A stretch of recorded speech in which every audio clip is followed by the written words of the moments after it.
Hello, ladies and gentlemen. With the abundance of time I've had lately to reflect on my modding and modding tutorials, and having spent a lot of time helping people with a whole bunch of problems that I already had answers for, I've decided to go with a new style of tutorial videos that will hopefully alleviate most of the problems that I've encountered in this time of having been unable to make new content. To start, instead of being an episodic series where it's like a 30-minute video of a specific area in the modding process, I'll instead be breaking it down into singular subjects. So I more or less would be doing a single video covering a single aspect. So it could be something as simple as a specific type of texture, or a physics object, or mount points, or something like that. One benefit of this is that the videos will be shorter. While this doesn't immediately sound like a benefit, and you'll have to go looking for another video, instead of having to actually search through a long video for a specific timestamp, you are instead just looking for a video that's going to be shorter about that specific thing you want. And I think it'll be easier in the long run because it'll waste less time of you looking at bits and pieces of the video that you don't actually care for. This will aid me in a few different ways. First of all, I won't have to remember which video and which part in the video is relevant to what somebody is asking for help or trying to accomplish. Instead, I could just point them to a specific video or to the list of videos, and they could figure out and pick and choose which video it is that's relevant to them. While this kind of sounds like me being lazy, the benefit is that as the channel gets bigger and the community gets bigger, I won't have to spend so much time helping people individually with problems that have already been answered, and it'll give me more time to focus on other things that will end up being more important, and that I could make another modding video that solves other problems for other people. And I could do game reviews and gameplay videos. So it'll free up some more time to allow me to do other projects instead of just repeating myself over and over for answers that have already been answered. Another important part to this is that if a particular aspect of modding breaks, I could just do a small video about it. So say I have a mount point video and that becomes invalid or obsolete because it doesn't work anymore. I can instead just redo that video part.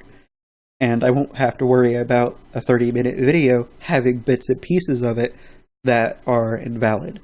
Instead, just do a small one and be done, move on, instead of having to wait for enough of a large episode to be obsolete before I redo it. It's easier to redo a 5-minute video than it is to redo a 30-minute video covering a whole bunch of things, essentially. This also comes in very true when one of those episodes that's 30 minutes long, I fix a whole bunch of things in it with the whole new updated information, and then, say, a month down the road, another piece breaks. And then now that part of the video is obsolete again, and I have to redo it. So yeah, it'll solve the problem of obsolete information being in videos. I could just get rid of the obsolete one or mark it obsolete and then have the new one there. If somebody wants to see how it's changed, they can go back and check those out. But for the sake of everybody else, I can have the current ones always available there and know which ones are broken and which ones aren't. As always, I'm open to suggestions. It's had to change a little bit over the last 2 years as my community has gotten more popular.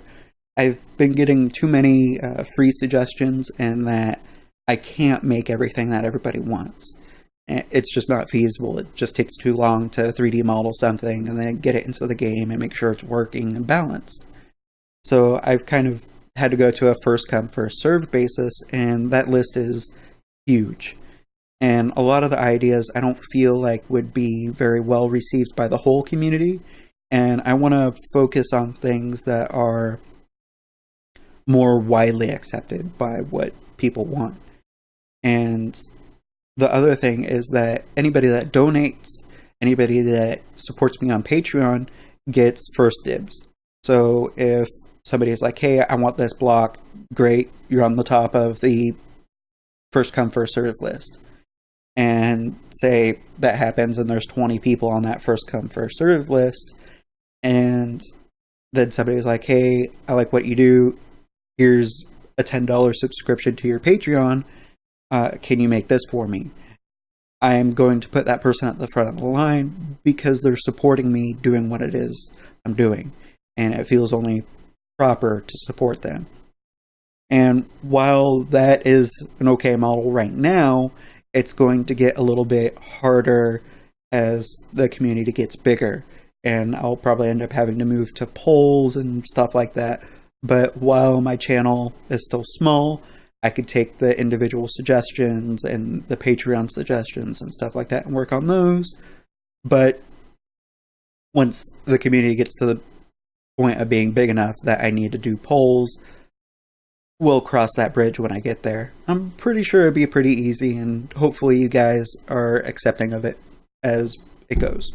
While I am primarily modding Space Engineers right now because that's the community that's financially supporting me some, I have modded other games before. I have done a little bit of Fallout 4, and I think it would be fun to get back into that because it's an enjoyable game for me. And I've done some other games like Dwarf Fortress and Warcraft 3 and some others. And I'm totally open to the idea of modding other games. If I do start modding another game, what I'll do is I'll go through the programs of what it is I'm using. And then if there's alternatives to that, I'll try to suggest those as well. I might do tutorial videos in those other programs despite me not using them. For example, with Space Engineers, I have a lot of people wanting to use GIMP or Krita or Paint.net, and I just don't use those. I have the Photoshop subscription, and it isn't entirely viable for people to use that Photoshop subscription. And I think there's enough of a demand there that I'll do a GIMP tutorial and other tutorials to make sure that people could get textures from in the game into the photo editing software they're using and then back into the game, because that's an important process of actually making the stuff you want to make. And I feel it's important enough to the people that they know how to do that. Alright, well that wraps everything up. Be sure to check out my Patreon if you want to continue supporting the channel and you'd like to see more videos like this and possibly some other content pop up. And I have a Discord server if you need to get a hold of me. I can also put my Discord name in the description below, and you can always message me on YouTube as well. I always try to reply to every comment and message in a timely manner because this is what I do. And yeah, if you have any comments, questions, or concerns, feel free to leave a message and I'll try to get back to you. Take care.